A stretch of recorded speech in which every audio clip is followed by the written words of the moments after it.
করে রিসার্চ করি। হ্যাঁ আচ্ছা ম্যাডাম, যাই করেন আমার সুস্থ করে দেন ম্যাডাম, আমি একদম পাগল হয়ে যাবো তাহলে। না না, আপনি পাগল হবেন না ভাইয়া, আপনি একটু ধৈর্য ধরুন, আমি দেখতেছি ব্যাপারটা। মানে গোসল করবা?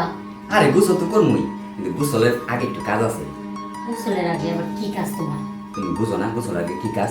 শোনো না, গোসল তো করবই, তাহলে গোসলের আগে চলো না একটু মজা করি। যাও, আমার এখন অনেক কাজ আছে। আজকে জানো এই ঘর দুয়ার কোনো কিছু পরিষ্কার করিনি, অনেক কাজ। তুমি আজকে গোসল করে নাও। শোনো, আজকে সব কাজ ভাগ, আমার যেটা এটা হচ্ছে বড় কাজ, ঠিক আছে? মনে চাইছে আমার লাগবে।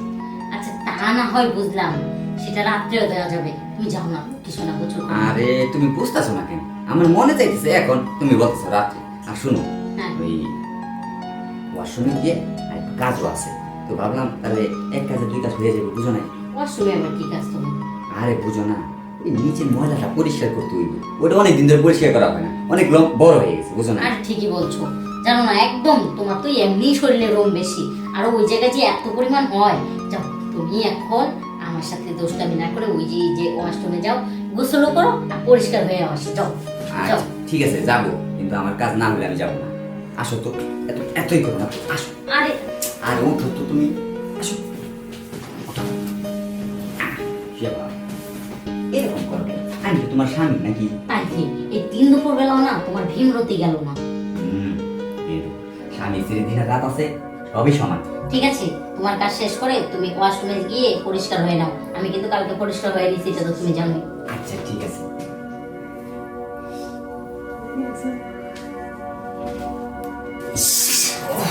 দিনের বেলাও তুমি আমাকে শান্তি দেখো না, রাতেও যদি একবার তোমার রাতে হয় না, 2-3 বার লাগে।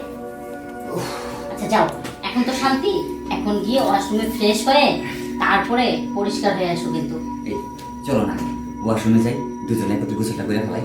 দূর, আমি আগে এখন রুম পরিষ্কার করবো, তারপরে, কারণ গোসলের পরে তো রুম পরিষ্কার করা যাবে না। আমি পরিষ্কার করতে থাকি, তুমি তোমার নিচেটা পরিষ্কার করো। যাও। আচ্ছা ঠিক আছে, যাক, তুমি তো আমার খুশি করছো, এটাই ভালো। চল, আমি রুমটা পরিষ্কার করি। আরে কি হলো? এই কথা গুলো কি হয়েছে? মা, আরে মা গো, সর্বনাশ হয়ে গেছে, সর্বনাশ হয়ে গেছে, সর্বনাশ হয়ে গেছে। ও মা, আরে কি হয়েছে বলবা তো? আরে আমি শেষ, আমার বাঁচাও, আমার তাড়াতাড়ি ডাক্তার কাছে নিয়ে চলো। মা, আরে চলো তো। ও মা গো। ম্যাডাম, বলো। একটা রুগী আসছে, খুব জরুরি হ্যাঁ বলো, কি সমস্যা? কি সমস্যা। নিচে বলে খানে ঝুলে গেছে। কি বললে? হ্যাঁ, একটা 6 ফুট ম্যাডাম। মারা তো 6 ফুট মানে? হ্যাঁ, কি বলছো তুমি? না ওই ব্যাটা 6 ফুট লম্বা। ও আচ্ছা আচ্ছা, আসলে সঠিকভাবে কথা বলতে এখন পর্যন্ত শিখে নাই তুমি, উল্টো পাল্টা কথা বল। এই শোনো, ইমার্জেন্সি রুগী, হ্যাঁ। নিয়ে শোনো, দ্রুত যাও, আচ্ছা ঠিক আছে, তাড়াতাড়ি যাও। রুগী যে আসে একাংশ না, আসেন আসেন আসেন, আপনার ভিতরে আসেন। হাতের কাজগুলো করা যাচ্ছে না। ভিতরে ও আসো। ও মা, ও আহ উ আরে আসতে, মা, এখানে বসো বসো বসো। এই, বসার জন্য বসুন এখানে। আহ, ও যাও তুমি এখানে, আমি দেখতেছি। আচ্ছা আচ্ছা, সমস্যা কি আপু? ম্যাডাম, সমস্যা উনি হলো আমার স্বামী। হ্যাঁ। ওনার সমস্যা কি হয়েছে না? কি হয়েছে? উনি বলতে পারতেছেন, আমি বলি। উফ। ম্যাডাম আসলে ভালোই ছিল, হ্যাঁ। দুজনে অনেকক্ষণ গল্প সল্প করার পরে ওয়াশরুমে গেছে ফ্রেশ হওয়ার জন্য। ও আচ্ছা আচ্ছা। তো দুপুরবেলা তো বুঝিনি গোসল আচ্ছা, করার আচ্ছা, টাইম। ওকে। আর বলছিল কি ম্যাডাম, নিচে ওইটা না ময়লা হয়ে গেছে, পরিষ্কার করবে। পরিষ্কার করতে যায় ব্লেড দিয়া কেটে গেছে। ও বিষয়টা এই, হ্যাঁ ম্যাডাম, এখন কোন পরিস্থিতিতে আছে আমি তো বুঝতেছি না। আপনি একটু ঠান্ডা হন, ব্যাপার না, আমার কাছে নিয়ে আসছেন, অবশ্যই আমি চিকিৎসা দেবো, তবে আপনাকে একটু ওয়েটিং রুমে দিয়ে বসতে হবে।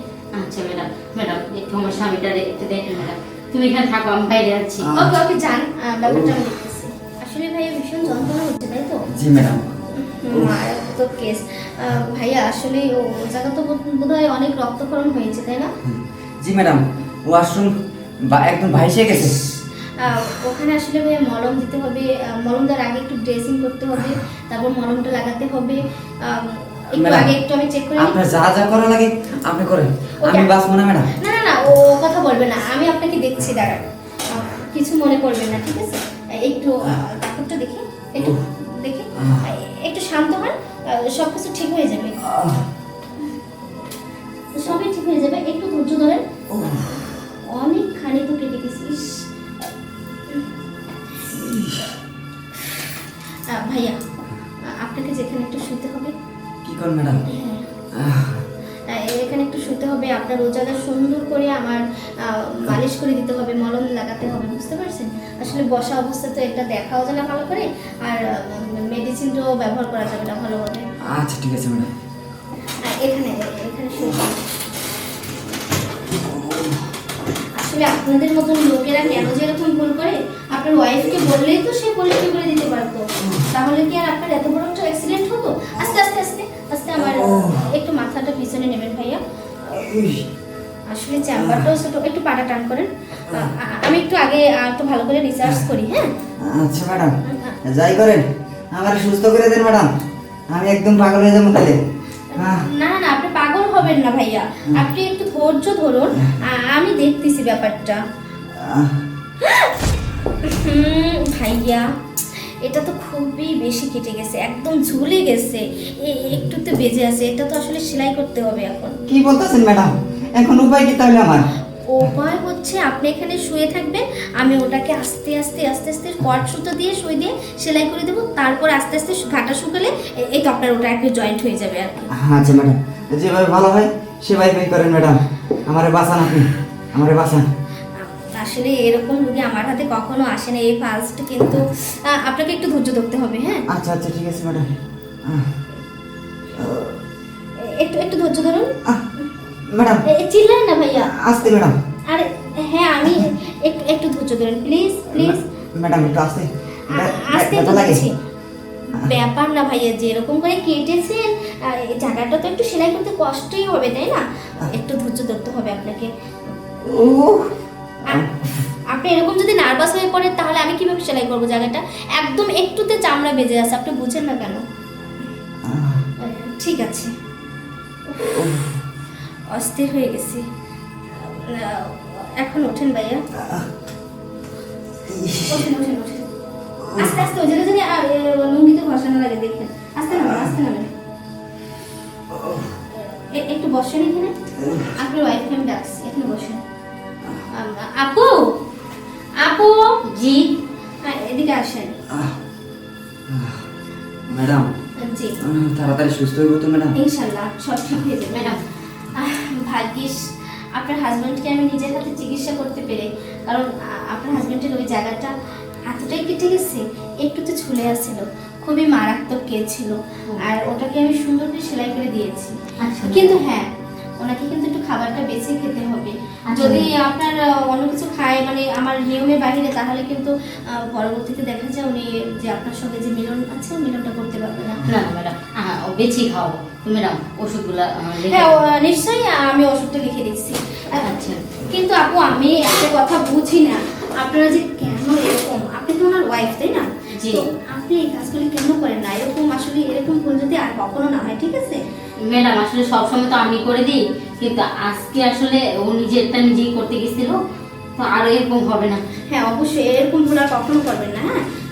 আর কোনো টেনশন নেই, ইনশাল্লাহ সবই সুস্থ হয়ে যাবে। তবে হ্যাঁ, 3 দিন পর আপনি আমার সঙ্গে দেখা করবেন আবার। আচ্ছা ম্যাডাম ঠিক আছে। ডিসকাশন, ওষুধ তো খাওয়াবেন, কিন্তু ভাইয়াটা পুরোপুরি মানে শুকানোর আগ পর্যন্ত হ্যাঁ। আপনি আবার ওনার সঙ্গে মিলন করেন না, ঠিক না আছে? না ম্যাডাম, কি যে বলেন। তাহলে সমস্যা হবে কিন্তু। আচ্ছা ম্যাডাম, সমস্যা নেই, আমরা কোনো মিলন ম্যাডাম। করবো না। ওকে, দোয়া করেন।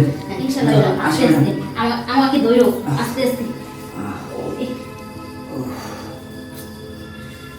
উফ, ব্যাপারটা কেমন জানি, আমার এই ডক্টরের বয়সে এত রোগীর চিকিৎসা করলাম, কিন্তু আমার এনারটার মতো কাউটাই পারলাম না।